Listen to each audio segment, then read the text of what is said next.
Welcome to the Intentional Father Podcast, where us fathers parent our children, not by accident, but with intent. I'm your host, Aaron Stroman. Season 2, Episode 5. We're talking about sleep time schedule with the kids. This may be a little controversial. I'm not sure how you guys in my audience are going to react. I'll get into why I feel it might be a little controversial in a moment, but I'm going to be talking about the power of having a consistent bedtime for your kids. The question comes up, at what point do we start implementing a bedtime? What is a sleep schedule expectation? Who defines that? I would say in the very, very early birth stage, infancy stage, the baby can kind of define that, but if we as parents don't take some ownership and leadership, the child grows up and continues to choose their own bedtime, which is not always the healthiest thing if they don't make wise decisions. So I think as fathers, it's good to have expectations for bedtime for your kids. And the first point is kids need sleep. They are growing human beings. Their bodies are, their bones are growing bigger. Their skin's being stretched out. If they get into adolescence and puberty, there's all that going. Kids need sleep. So this is we want to help our kids win. Kids behave better when they're well rested. Life is more pleasant. It's more joyful. So, the range of sleep can vary, but in general, at minimum 8 hours, probably more than that. Now, again, when they're little, they might need a nap time. And again, you're going to have to figure that out in stage of life. But by the time they're in elementary, kindergarten or above, there's probably not a need for daily naps. And there definitely is a need for a consistent bedtime schedule. So kids need sleep. They just do. Just like they need nourishment, they need sleep. But kids also need consistency. So having a specific bedtime every night helps the kid sleep better, and it brings consistency to their life, which is a healthy thing. So letting them stay up till 9 p.m. on one day and then putting them to bed at 7 p.m. on the other day and kind of going back and forth, that's not what's best for the children. Consistency every night. Now, the reason I think this might be a little controversial is because my family thinks it's a little controversial. When I go to big family gatherings, for the most part, we still aim for a pretty consistent sleep schedule. And especially when my kids were younger, in that middle school and elementary age phase of life, I would do bedtime, and that means my kids were going to bed before their cousins. My parents, the kids' grandparents, were always kind of teasing me, harassing me, giving me a hard time about how boring of a parent I am, making my kids go to bed. But my kids were always the most joyful and well-behaved kids throughout the entire vacation, and a lot of that has to do with they were well-rested.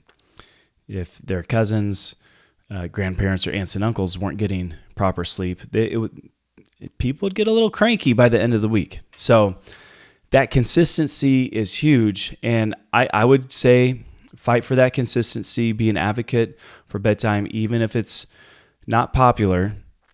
Aim for that bedtime. To this day, right now my kids are in 9th and 10th grade. I still do an 8:30 p.m. bedtime, and they don't fight me about it. I'm actually kind of curious and waiting when they do push back. I was a little flexible with it over the summer, but they sleep from 8:30 and get up in between 6:15 and 7 a.m. and they wake up. They're still a little tired. They wish they had a little more sleep. So I think that's one of the reasons they don't really fight me on going to bed by 8:30 is because they realize they need it, and they're appreciative of it the next morning. Another benefit and intentionality that you can bring to bedtime is having that bedtime routine. When my kids were little, we would do story time. In fact, we would do story time in my bed. Then after that, tuck the kids in their bed. I still do prayer time with my kids. I go in their bedroom, pray with them, good night, and turn off their lights and shut their door. Sometimes that nighttime routine brings up conversations from the day, and I'll sit and we'll just have conversations. There's something about getting ready to go to bed. It just seems to be like this, I don't know, like the walls go down and there's a little more openness to communicate. And so that's not every night for me, but I will use that when it comes up. Now, some children will try to manipulate that conversational piece and keep you up so they don't have to go to bed. Don't fall for that. But if it's sincere, open conversation, enjoy it. So consistency, sticking with that bedtime, using some sort of routine at night is really good. Obviously, even before bedtime, things like, I call it brush and flush. Go brush your teeth, wash your face, go to the bathroom. You know, my daughter has to do some hair stuff or whatever, get ready. Let that be a part of the routine. And then the next principle I want to talk about is choose a bedtime for your children that's before your bedtime. There's a couple reasons for this. First of all, once kids go to bed, it'll be good for them to learn how to sleep with a little bit of rummaging around the house. So you're going to find some alone time, and maybe you need to clean up the kitchen a little bit, clean up the house, do whatever. You want kids to be able to sleep with the adults still awake in the home. Second benefit is you're going to have alone time.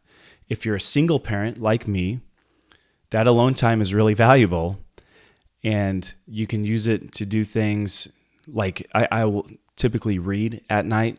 That's not something I'm going to do when my kids are awake and I could be spending time with them, but I'll do that in the evening. If you are married, of course, there is the marital activities that you need to partake of after the kids go to bed. So it's great connection time for you and your spouse. And that's super, super valuable. Then there may be other things that you can take advantage of once the kids are in bed. Hey, maybe you just need to soak in the tub, take a shower.